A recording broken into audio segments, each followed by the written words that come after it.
có một hoa ni nữa.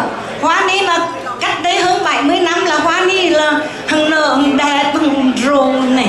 Đây là hoa Khánh Niệm nha. Bà có một tràng pháo tay. Hôm nay chính là ngày sinh nhật 90 tuổi của dì Khánh Niệm. Xin bà con một tràng pháo tay để chúc cho dì luôn luôn được bình an, sức khỏe và tiếng đàn của dì luôn luôn lạnh lót để cho tất cả chúng ta được thưởng thức. Đây là thế hệ việc thứ tiền bối của chúng ta phải không? Dạ thưa dì, con rất là hân hạnh hôm nay cũng được đứng với dì ở sân khấu này.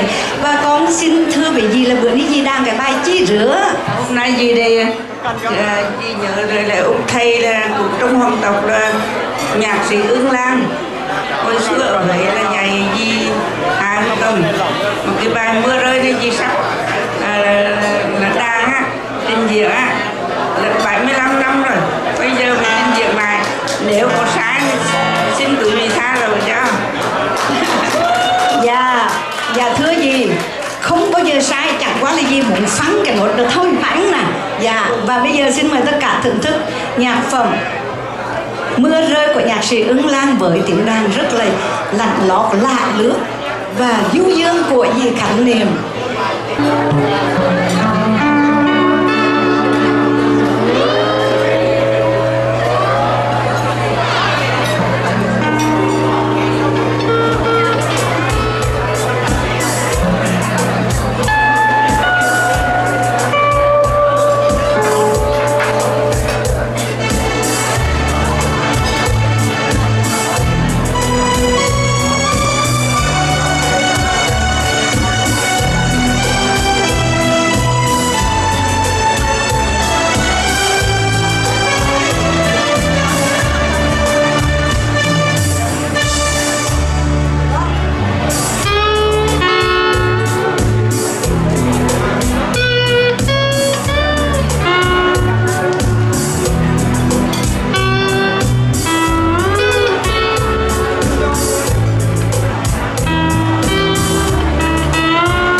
cho cô tay thật lớn cho dì à. Trời ơi, quá tuyệt vời dì ơi. May là mình ở dưới mái bê tông dày như thế này thôi. Nãy giờ mưa rơi ướt hết rồi.